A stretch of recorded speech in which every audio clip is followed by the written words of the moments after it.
Nani pada kule?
Nani pada kule?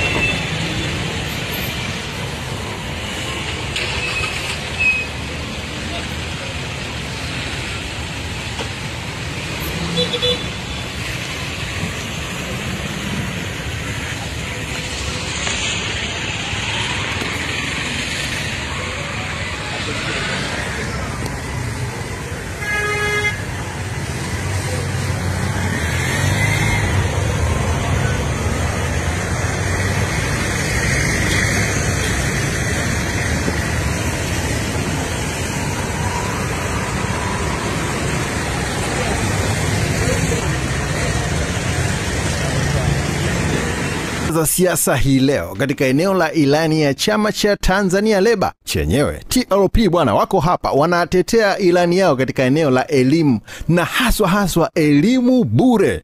Wako hapa TLP pamoja na wananchi. Wananchi wanaendelea kwa kusema hawataki elimu bure, wanataka elimu bora. Kipi ni kipi? Karibu sana. Mimi ni rais wa Pigengenga, Samson Charles. Sasa Chesco, Mheshimiwa Pascal, unaonaje hoja za wananchi? Kumbe hataki bure zenu bwana. Na haina ubure mnaweza mtapata kura za bure. Tunataka bora walipie. Cha kwanza kama mgombea wa jimbo la Mbagala na kama mwana TLP, cha kwanza kwa taaluma mimi ni mwalimu.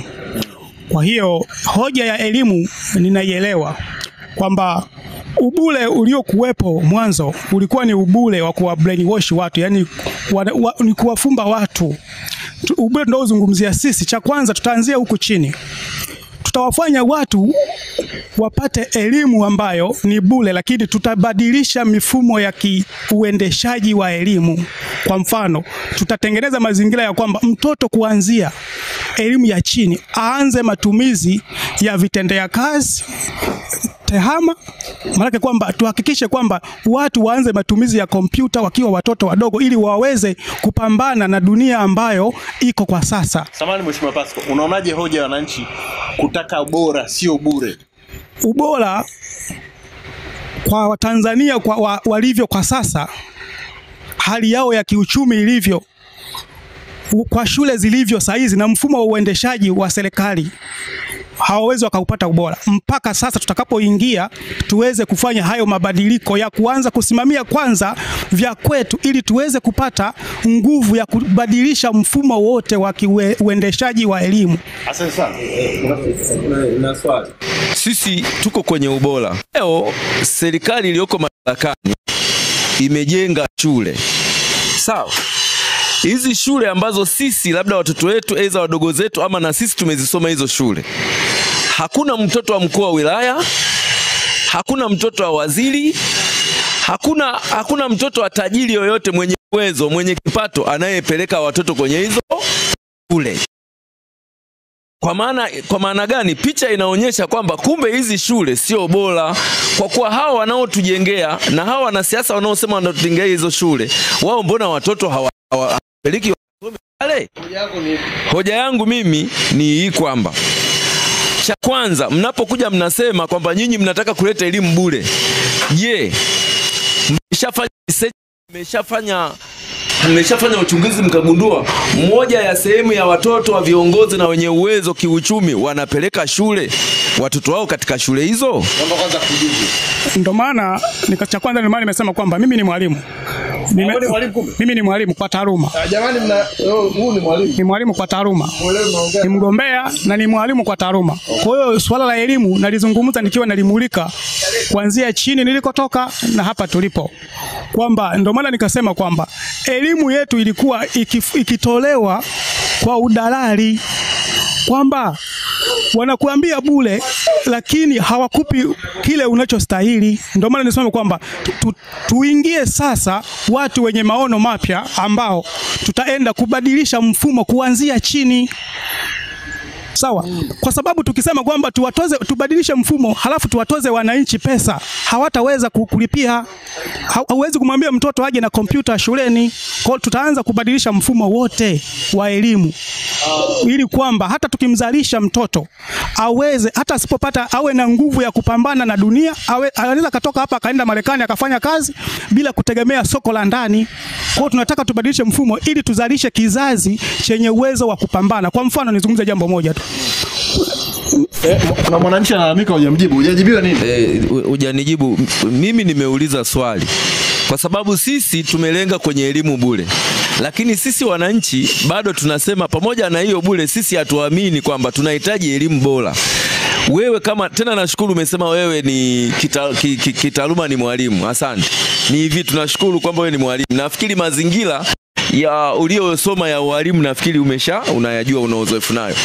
Mimi nimeuliza swali. Niko hapo ili tusijidanganye tunakoenda. Ni afadhali tukaangalia tunapotakiwa kutoka. Nimeuliza kuna mtoto gani wa mwananchi mwenye uchumi ama wa kiongozi yoyote anayepeleka kwenye hizo shule tunazosema sisi tunaenda kuwapa bure? Hicho tu ndio swali langu mimi. Waliopo kwenye mamlaka na wenye nguvu kwa sasa hawawapeleki watoto wao kwenye hizo shule kwa sababu wanasema wanatoa bure lakini kisichokuwa na ubora. Kwa hiyo uhalisia ni kwamba ndio maana tumekuja kuwaeleza kwamba sisi tutatoa bure lakini pia tutabadili mfumo wote wa elimu uwe mfumo wenye kumtengeneza kijana kwamba kutokea mwanzo mpaka namaliza akitoka shuleni ana uwezo wa kujisimamia na kupambana na soko la dunia kisiasa, kiuchumi na kiteknolojia.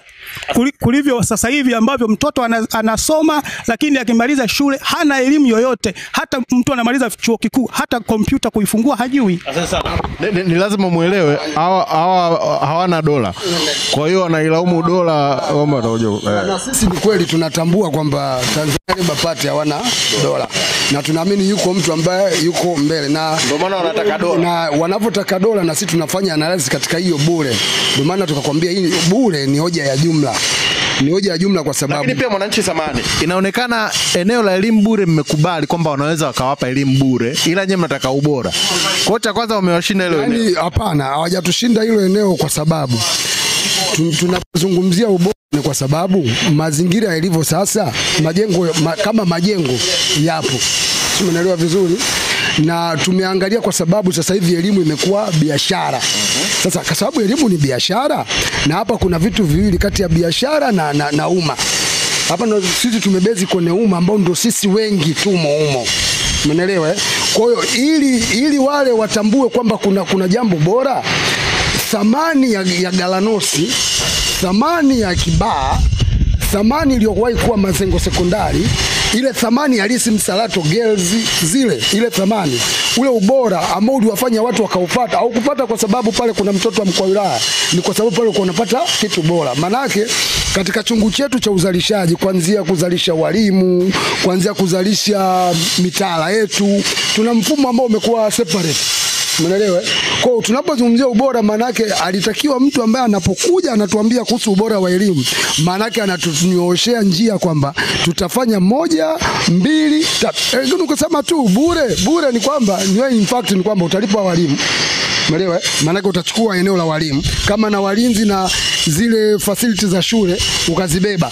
Manake mwanafunzi anaenda. Basi toa mfano kidogo, mtu anamaliza chuo kikuu, mzazi wake alishara 7 akajitahidi akapambana, ni mkulima labda wa korosho huko, akajitahidi kafika chuo kikuu na akabeba zile gharama za chuo kwamba serikali haikumlipia, lakini mwisho wa siku yule kijana anamaliza chuo tena anamfuata mzazi wake darasa la 7, anamwambia aisee baba, sasa tunafanyaje? Yani baba tena amuamulie maisha yake, yani tayari ana elimu, ana ufahamu. Huyu darasa la 7 huja akajitahidi kwamba ngoja nimsukume huyu kijana akifika chuo kikuu atakuja kubaka hapo kunisaidia. Mtu wa chuo kikuu anapata sasa anarudi nyumbani amekaa mwezi wa kwanza wa pili, anaanza kumwambia baba sielewi sasa tunafanyaje hapa. Yani manake ndo baba sasa aseme kuna lile sekta liko hemu nenda kalisimamia. Ndugu mgombea, hoja za wananchi sio bure. Okay, asante sana. Labda nirejee kwa kusema kwamba ubora unategemeana, sawa, na uboreshaji wa mazingira. Kwa sababu tunapozungumza ubora ni kwamba uhalisia hata sasa hivi na maana kuanzia msingi mpaka kidato cha 6 ni bure. Si hivyo? Sasa tukija kwenye pointi kwamba sisi TLP ndio tunakuja na bure kwa sasa, hapana. Sisi tumesema tunaongeza kutoka kidato cha 6 pale kunapoishia tunaenda chuo kikuu. Kwa sisi tumeongeza, tumeadi pale. Kwa hiyo ninachozungumzia kwamba kuonyesha uhalisia kwamba hakuna ubora, mimi sikubaliana nacho. Kwa sababu gani? Tupeni sisi tuende kuboresha yale mazingira. Kwa sababu gani? Haimaanishi kwamba mtu kimpa kitu bure, yani ukimwambia kwamba afanye kitu fulani bure ndio kitakuwa kimefeli. Hapana, hakuna uhalisia huo. Yani inawezekana kwamba kinatolewaje. Kwa hiyo ina maana ubora na kama ulivyosema kwamba kuna wengine labda wanaenda shule zingine ambazo unaweza kulipia private, wengine watasoma za bure, na wale kwa nini wanapeleka watu shule za private, lakini wananchi wengi wanapeleka wananchi wa kawaida wanakuwa kwenye shule hizi za kawaida. Kwa hiyo mimi niseme kwamba hata hizi shule za kawaida kuanzia shule za kata hizo ambazo tumesoma, umeelewa, watu wamemaliza chuo kikuu na watu wamefanya kitu ambacho kinaleta uhalisia wa kuonyesha kana kwamba labda pengine kuna mtu anaanza na question kwamba labda hakuna ubora. Ni pale ajira zinapokuwa zinasumbua.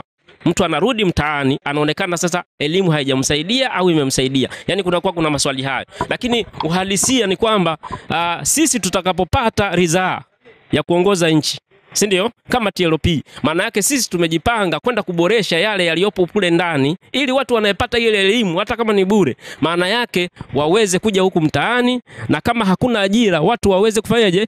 Kujiajiri wenyewe. Kwanza kutakuwa na mindset. Kwa mfano sasa hivi watu wanamaliza chuo kikuu kila mwaka ni wengi sana. Wanatafuta ajira. Angalia ajira labda zinatoka ajira 1000 au 10,000. Watu wanaoomba wako 100,000. Unafikiri itakuwaje? Maana yake kwamba watu wako mtaani huko wanakuwa hawana ajira. Kwa hiyo inabidi sisi kama taifa tuwe na mindset kwamba kama tunavyosema kwamba watu wanaposoma, wanafunzi wajengwe kisaikolojia kwamba wanapoenda kumaliza chuo kikuu wawe na vitu mbadala vya kufanya. Yani warudi huku waweze kujiajiri, na kama alipata ajira, kama atapata ajira apate ajira, lakini anaweza akaanza kuendesha mambo yake yeye mwenyewe, kama ni biashara, kama ni ufugaji, kama ni kilimo, lakini akifanya kwa ufanisi ile elimu ambayo amepata shuleni ama chuo kikuu aweze kuipractice kwa watu kwenye jamii ili iweze kuwasaidia watu. Fuatilia Ngenga za Siasa kila siku ya Jumatatu mpaka Ijumaa kuanzia saa 10 kamili jioni, marudio saa 12:15 jioni na saa 4 kamili usiku hapa East Africa TV pekee. Ngenga za Siasa. Ngenga za Siasa.